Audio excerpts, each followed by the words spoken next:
अनुराग भदौरिया जी, उत्तर प्रदेश में तो Samajwadi party 37 seat इसी ईवीएम से जीती है लोकसभा चुनाव में। क्या आपको भी ईवीएम पर भरोसा नहीं है? विशाल अभियान है। मैं आऊंगा किशोर जी, आऊंगा एक एक करके आप अनुराग उन्हीं की पार्टी से है, टीम से है। किशोर जी एक एक करके आप आऊंगा। फिलहाल अनुराग भदौरिया जी से सवाल। देखिए एक बड़ी मजेदार बात है, चोर के दाढ़ी में तिनका, एक शब्द आपने कहा सुना है ना।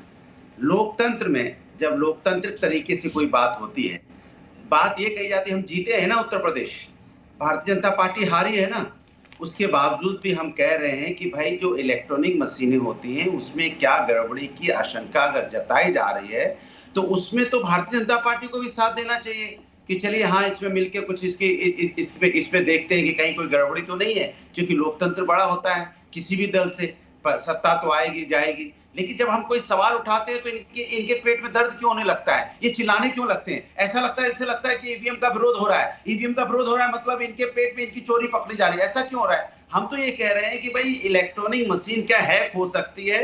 इतना बड़ा जो इतने बड़े इलेक्ट्रॉनिक को चलाने वाला, जिसको टेक्नोलॉजी को जानता है कोई व्यक्ति, अगर एलन मास्क कह रहा है तो ये जिम्मेदारी सबकी बनती है ना कि इस पे एक चर्चा हो।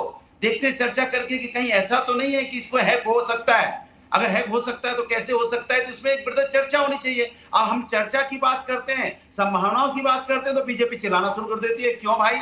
इसके मतलब कहीं ना कहीं आपके मन में चोर है ना। हमने कब कहा कि बीजेपी चोरी कर रही है? हमने कब कहा कि यहाँ पे ईवीएम में गड़बड़ी? हम कहते हैं गड़बड़ी अगर हो सकती है, अगर इतना बड़ा जिसको कहते हैं, जिसको टेक्नोलॉजी का नॉलेज है, इतनी बड़ी बिजनेस कर रहा है, अगर वो कह रहा है हैक हो सकता है तो ये जिम्मेदारी हम सबकी बनती है कि इस पे बात हो।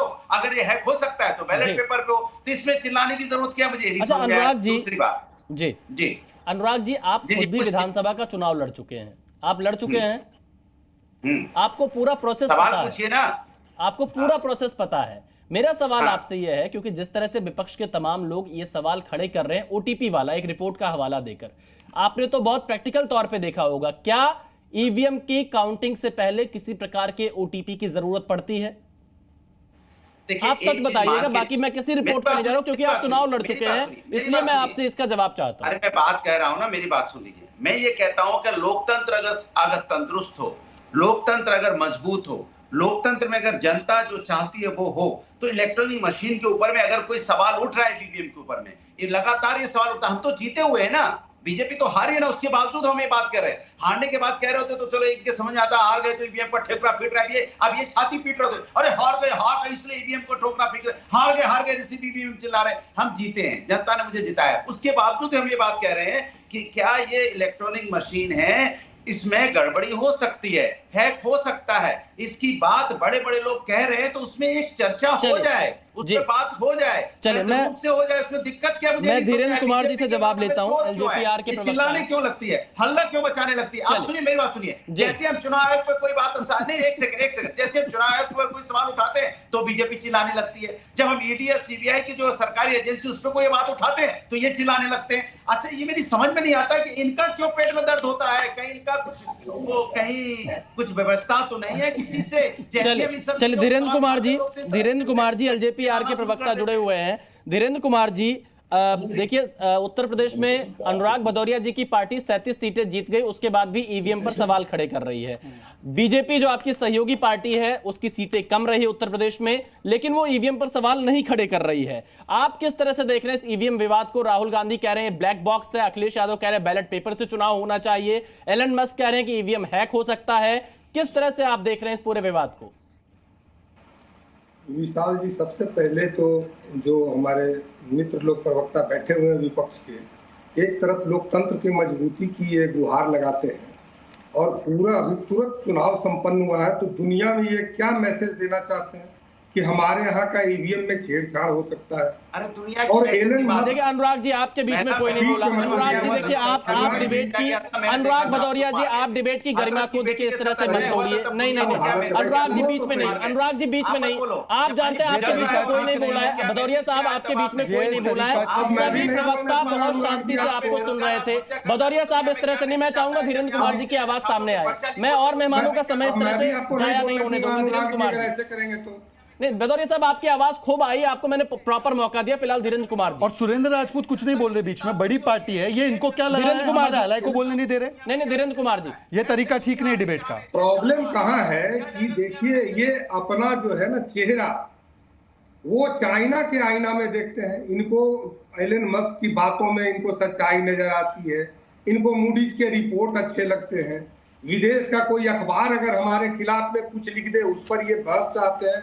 अपने देश के संस्थाओं पे इनको भरोसा नहीं है, अपने देश के प्रधानमंत्री पर इनको भरोसा नहीं है, अपने देश के संसद पर इनको भरोसा नहीं है, अपने देश के ईवीएम पे इनको भरोसा नहीं है, अपने देश की जनता पर भी भरोसा नहीं है। और मैं क्यों कह रहा हूँ विशाल जी कि ये इतने बड़े 140 करोड़ लोगों ने जो आज इतना बड़ा महापर्व मनाया, 60 से 70 करोड़ लोगों ने वोट किया, अगर इस तरह की बातों को आप रखते हैं तो कहीं ना कहीं आप अपने वोटरों को भी गुमराह कर रहे हैं मेरे भाई, किसी और को नहीं कर रहे हैं। धीरेन्द्र कुमार जी, देखिए अपोजिशन अगर सवाल उठा रहा है, जो सुरेंद्र राजपूत जी ने कहा, अगर अपोजिशन कोई सवाल उठा रहा है तो अगर उनको कोई शक है, उस शक को दूर करना क्या चुनाव आयोग की जिम्मेदारी नहीं होनी चाहिए?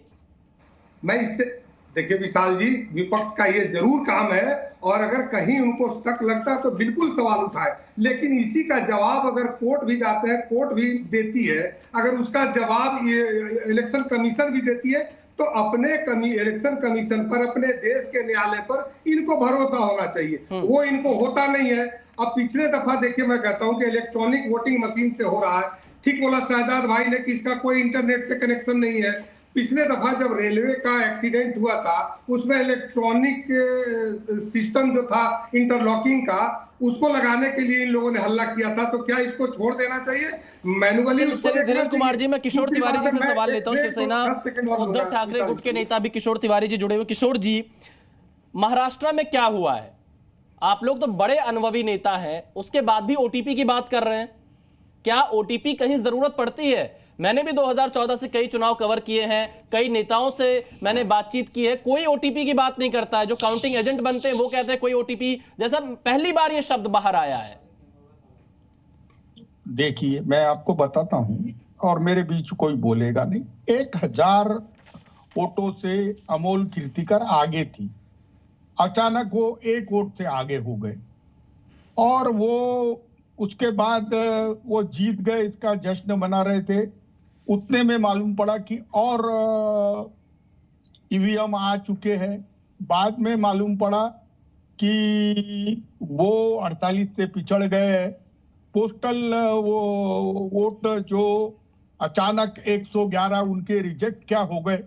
तो इलेक्शन कमीशन ने आरओ को प्रताड़ित किया है, आरओ की इंक्वायरी हो रही है, लेकिन अब मस्क साहब ने कहा कि ये इलेक्ट्रॉनिक्स मशीन जो हैक होने की चांसेस है, और भारत के अंदर एक बड़ा वर्ग है जो चाहता नहीं है कि इलेक्ट्रॉनिक्स मशीन में, दुनिया में कहा चुनाव होते नहीं, तो अब इतनी बड़ी जो प्रजातंत्र की गुहाई देने वाला देश है, उसने भी इसे बंद करना चाहिए।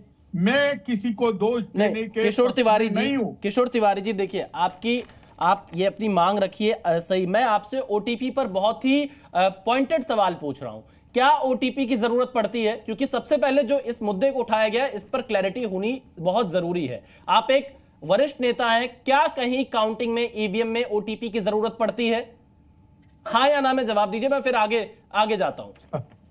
नहीं, ओटीपी की क्या जरूरत है मुझे भी नहीं मालूम, लेकिन एक बात मैं बताता हूँ। अरे मैं आपको बताता हूँ भाई, नहीं पड़ती है किशोर जी, आपको पता होगा। आप इसलिए नहीं बताना चाह रहे क्योंकि पूरा जो विवाद है वो खत्म हो जाएगा। ओटीपी की कहीं जरूरत नहीं पड़ती है। किशोर जी, ईवीएम की काउंटिंग से पहले किसी भी प्रकार के ओटीपी की जरूरत नहीं पड़ती है। एक मिनट मेरी बात सुनो। अगर कोई उम्मीदवार 1000 वोटों से जीत जाए, फिर उसे कहे कि नहीं भाई तुम 1 वोट से जीते हो, वो बेचारा अपनी खुशी मना रहा है, और इधर एक आदमी सर्टिफिकेट लेके निकल गया है जिसको कहा गया है कि वो 48 वोट से जीत गया है। अब ये जो मामला बना है बंबई का, ये क्लासिक मामला है। चलिए